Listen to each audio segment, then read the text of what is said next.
বেলাবেলির ঝামেলা ছাড়া অসংখ্য লেয়ারযুক্ত ফুলকো নরম তুলতুলে ডিম পরোটা। আসসালামু আলাইকুম বন্ধুরা, কিচেন বাঙালিয়ানা চ্যানেলে আপনাদের সবাইকে স্বাগত জানাই। মুখে দিলেই মিলিয়ে যাবে, আপনারা দেখে নিশ্চয়ই বুঝতে পারছেন এতটা সফট আর অসংখ্য লেয়ারযুক্ত। কোনো রকম সবজি ছাড়াই শুধুমাত্র টমেটো সস দিয়ে খেতে দুর্দান্ত লাগে। তো বন্ধুরা, পরোটাগুলো তৈরি করে নেওয়ার জন্য সবার প্রথমে আমি এখানে 1 কাপ পরিমাণ ময়দা নিয়ে নিচ্ছি। তারপর এখানে সামান্য পরিমাণ লবণ দিয়ে দেব, আর তার সাথেই সামান্য চিনি দিয়ে দিচ্ছি। চিনি দিলে পরোটাগুলো খেতে দারুণ লাগবে, কিন্তু খুব একটা মিষ্টি হবে না। এবার লবণ আর চিনিটাকে ময়দার সঙ্গে ভালোভাবে মিশিয়ে নিয়েছি। এবার এখানে উষ্ণ গরম পানি দিয়ে ময়দাটা মেখে নেব। এইরকম অল্প একটু উষ্ণ গরম পানি দিয়ে ময়দাটা মেখে নিলে কিন্তু পরোটাগুলো অনেকটাই সফট এবং নরম তুলতুলে হবে। আর পরোটাগুলো অনেকটা নরম তুলতুলে তৈরি করার জন্য এখানে এই ময়দার ডোটা একটু নরম করে মাখতে হবে। আমরা যেমন রুটি করার জন্য আটা মেখে থাকি, তার থেকেও এই ডোটাকে একটু নরম করে মাখতে হবে। তো দেখুন, ডোটা আমি একেবারে সফট করে মেখে নিয়েছি। এবার এই ডোটাকে ঢেকে রেখে আমি 30 মিনিটের জন্য রেস্টে রেখে দেব। তো 30 মিনিটের মধ্যে ডোটা এখনকার থেকে অনেকটাই কিন্তু নরম হয়ে যাবে। এদিকে আলাদা একটা ছোট বাটির মধ্যে আমি 4 টেবিল চামচ পরিমাণ সয়াবিন তেল নিয়ে নিয়েছি। আর 4 টেবিল চামচ তেলের মধ্যে আমি এখানে 2 টেবিল চামচ পরিমাণ কর্নফ্লাওয়ার ভালোভাবে মিশিয়ে নিয়েছি। আপনাদের হাতের কাছে কর্নফ্লাওয়ার না থাকলে অল্প করে একটু ময়দা দিয়ে দিবেন। তারপর এরকম করে একটা পাতলা ব্যাটার তৈরি করে রেডি করে রাখতে হবে। এবার আলাদা একটা প্লেটের মধ্যে আমি একটা ডিম ভেঙে নিচ্ছি। এবার ডিমের মধ্যে সামান্য লবণ দিয়ে ডিমটাকে ভালোভাবে ফেটিয়ে নেব। তো আমি এখানে একটা ডিম ভেঙে নিয়েছি, আপনারা কিন্তু দুটো ডিম ভেঙে নেবেন, কারণ 1 কাপ ময়দার জন্য আমাদের দুটো ডিম লাগবে। তো এই প্লেটের মধ্যে ডিমটাকে ভালোভাবে মিশিয়ে নিয়েছি। তো প্লেটের মধ্যে অসুবিধা হবে, সেজন্য আলাদা একটা প্লেটের মধ্যে আমি ডিমটাকে নিয়ে নিয়েছি। তারপর তার মধ্যে একটা ডিম ভেঙে নিয়ে আবারও সব কিছু একসঙ্গে ভালোভাবে মিশিয়ে নেব।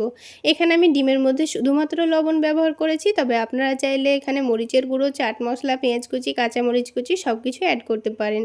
তো শুধুমাত্র ডিমটাকে আমি ফেটিয়ে নিয়ে এখন এক সাইডে রেখে দিচ্ছি। এবার এই ডোটাকে আবার একটু ভালো করে মথে নেব। 30 মিনিট পর ডোটা কিন্তু আগের থেকে অনেকটাই নরম হয়ে গেছে, সেটা আপনারা দেখে নিশ্চয়ই বুঝতে পারছেন। তো ডোটাকে আবার একটু ভালো করে মথে নিয়েছি, তারপর ছোট ছোট করে কয়েকটা লেচি কেটে নিচ্ছি। তো যেহেতু আমি ডোটাকে অনেকটাই নরম করে মেখে রেখেছি, তাই এখানে কিন্তু আর বেলাবেলির ঝামেলা রাখছি না। ডোটা খুব সহজে হাত দিয়ে এইভাবে চাপ দিলেই খুব সুন্দরভাবে বড় হয়ে যাবে। তো আপনারা চাইলে বেলেও নিতে পারেন। তো রুটিটা দেখুন অনেকটা বড় এবং পাতলা করে আমি তৈরি করে নিয়েছি। এবার এই রুটির মধ্যেখানে যেই আমি ব্যাটারটা রেডি করে রেখেছিলাম সেটাই 1 চামচ দিয়ে দিচ্ছি। তারপর রুটির চারিদিকে ভালোভাবে মাখিয়ে নেব। এবার অল্প করে একটু শুকনো ময়দা ছড়িয়ে দিচ্ছি, তাহলে পরোটার মধ্যে খুব সুন্দর একটা লেয়ার আসবে। এবার রুটিটাকে এক সাইড ভাঁজ করে নিয়ে আবারও অল্প করে মিশ্রণটা দিয়ে শুকনো ময়দা ছড়িয়ে দিয়েছি। তারপর রুটিটার অপর দিকটা টেনে এনে তার উপরে আবারও ভাঁজ দিয়ে নিয়েছি। ঠিক একইভাবে আবারও মিশ্রণটা দিয়ে অল্প করে একটু ময়দা ছড়িয়ে দেব। তারপর নিচের দিকটা টেনে এনে আবারও ভাঁজ দিয়ে নেব। তো তারপর আবারও অল্প একটু মিশ্রণ দিয়ে অল্প করে একটু ময়দা ছড়িয়ে দেব। তো যেভাবে আমরা চৌকো শেপের পরোটাগুলো তৈরি করার জন্য আমরা রুটি বেলে থাকি, ঠিক সেইভাবে পরোটাটা তৈরি করে নিতে হবে। তো এইভাবে একটু মিশ্রণটা দিয়ে ময়দা ছড়িয়ে দিলে কিন্তু পরোটার মধ্যে অসংখ্য লেয়ার পড়বে। তো একটা কিন্তু আমাদের পরোটার জন্য লেচি তৈরি হয়ে গেল। তো সবগুলো পরোটার লেচিগুলোকে এখন এইভাবে রেডি করে নিতে হবে। তো সবগুলো লেচি একইভাবে রেডি করে নিয়েছি। আর প্রথমে যেটা রেডি করে রেখেছিলাম সেটাই প্রথমে আমাদের পরোটাটা তৈরি করে নিতে হবে। আর দেখুন এখন কিন্তু এই লেচিটা আরও অনেকটাই নরম হয়ে গেছে। তো হাত দিয়ে পরোটাটা তৈরি করতে কিন্তু আমাদের খুবই সুবিধা হচ্ছে। তো দেখুন হাত দিয়ে টেনে টেনে অনেকটা পাতলা করে চৌকো শেপের পরোটাটা তৈরি করে নিয়েছি। তো এবার আমাদের পরোটাটাকে ডিমের ব্যাটারে ভালোভাবে ডুবিয়ে নিতে হবে। তো দেখুন ডিমের ব্যাটারের মধ্যে এবার পরোটাটাকে ভালোভাবে ডুবিয়ে নিচ্ছি। তো এখানে একটু প্লেটটা ছড়ানো প্লেট নিতে হবে, যেন এইভাবে পরোটাটাকে ভালোভাবে ডোবানো হয়, কোনো রকম নিচে দিয়ে না পড়ে যায়। তো সেই সুবিধার জন্যই আমি এরকম একটা প্লেটের মধ্যে ডিমটাকে ঢেলে নিয়েছি। এবার পরোটাটা ভেজে নিয়ে আপনাদের দেখিয়ে দিচ্ছি। এবার প্যানের মধ্যে পরিমাণ মতো তেল দিয়ে দিচ্ছি। তেলটা একটু ভালোভাবে গরম করে নিয়ে পরোটাটাকে দিয়ে দিতে হবে। তো পরোটাটা এভাবে তুলে তেলের মধ্যে দেওয়ার কোনো অসুবিধা হবে না, খুব সহজেই পরোটাটা তেলের মধ্যে দেওয়া হয়ে যাবে।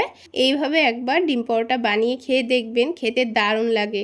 কোনো রকম সবজি করার ঝামেলা ছাড়া পরোটাগুলো আপনারা শুধুমাত্র টমেটো সস দিয়ে খেয়ে নিতে পারবেন। তো পরোটার একদিকটা যখন হালকা হয়ে এসেছে তখন পরোটাটাকে উল্টে দিয়েছি। অপর দিকটাও উল্টে পাল্টে খুব সুন্দর কালার আসা পর্যন্ত ভেজে নেব। আর কিছুক্ষণের মধ্যেই দেখুন পরোটাটা একেবারে ফুলকো তৈরি হয়েছে। তো সবগুলো পরোটাই এইরকমই ফুলকো তৈরি হবে। তো এবার আমি একটা পরোটা তুলে নিচ্ছি।